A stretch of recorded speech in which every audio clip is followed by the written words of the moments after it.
Energy cords. In this video we're going to talk about what are energy cords, how you might be affected by them, and we'll also discuss what we can do about it. My name's Paul Wood. I run a very busy energy healing clinic, and we're here today to talk about energy cords. At the end of this video we're going to show you how to remove energy cords, so stay tuned. Okay, what are energy cords? So energy cords are these cords of invisible energy that are linking us to other people. So we have different kinds of cords where you can have an energy cord linking to your parent or maybe a partner, and that's one of the reasons that you kind of intuitively know things. You kind of know when your mum's calling you, or you kind of know if something's happening maybe with a child or something like that, because you're closely linked to that person and there's a cord running from you to them. Well, we could call that a positive cord or permissible cord, and that's fine. We're not worrying about those today. We're really talking more about negative energy cords. So these ones are more attached to us when we've had an argument with somebody, or there's somebody in our life that we're not having a good relationship with. There can definitely be cords still attached from ex-partners, or even people that have been in our life, like maybe a bully in work or in school or things like this. Okay, so energy cords are linking us to that other person. And one way that we might know if we've got an energy cord or not is if that thing is in our mind a lot. If that person or that incident seems to be in our mind a lot, and we kind of feel like, I'm done with this. Like, I've already sorted this out. Why do I keep thinking about this? Well, one reason can definitely be because there's still a cord linking us to them. Some of the other things as well that we want to be aware about with energy cords is that we are actually exchanging energy. So if somebody comes in the clinic for a treatment, then at the end of every treatment, I'm going to disconnect and break down all of these cords that we've built up at that time, because I don't want to keep losing energy to that person, and nor do I want all the energy that we've transferred to accidentally come back to me.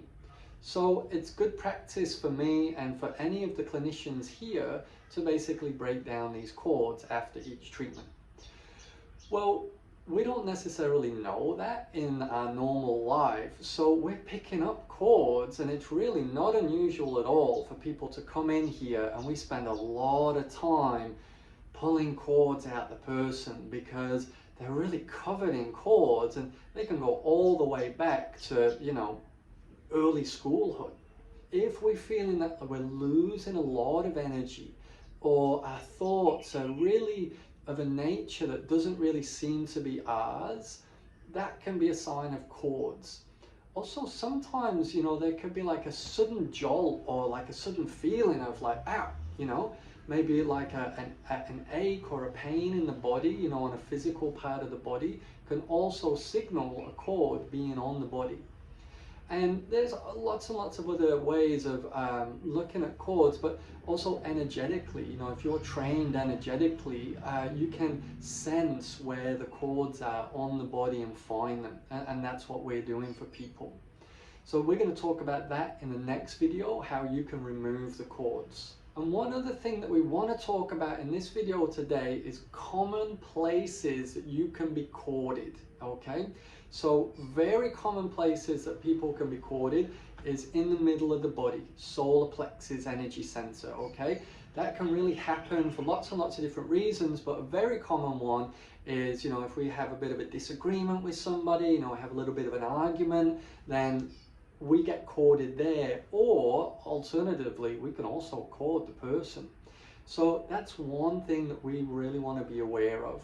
Another very common one, for example, if we're a person that talks to people a lot, can be the throat chakra.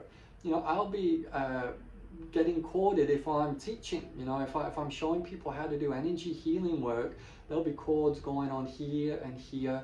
And so again, like I said before, that's the reason that we disconnect these cords, to make sure that our energy stays nice and high. Another really common place, and not a lot of people are aware of this or even know about it, is on the left hand side lower rib cage of the body. That's where the spleen energy center is. And the spleen is very, very important for bringing in energy into the body, vitality. So anybody that's got a problem with like physical vitality, kind of, healthy, dynamic energy, spleen sensor can definitely be a problem. And I've seen hairdressers with very, very congested spleen sensors, lots and lots of cords on there.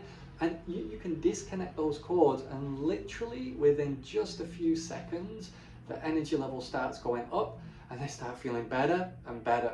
And that is so valuable, and that's why we're doing these videos, is because we want people to know about how to get these cords off and then start to feel like they've got more energy to do what they need to do in their lives.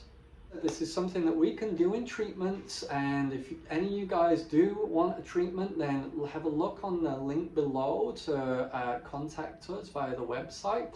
And for people that want to have a go at doing it themselves, then as promised, on the next video we're going to show you how to disconnect cords.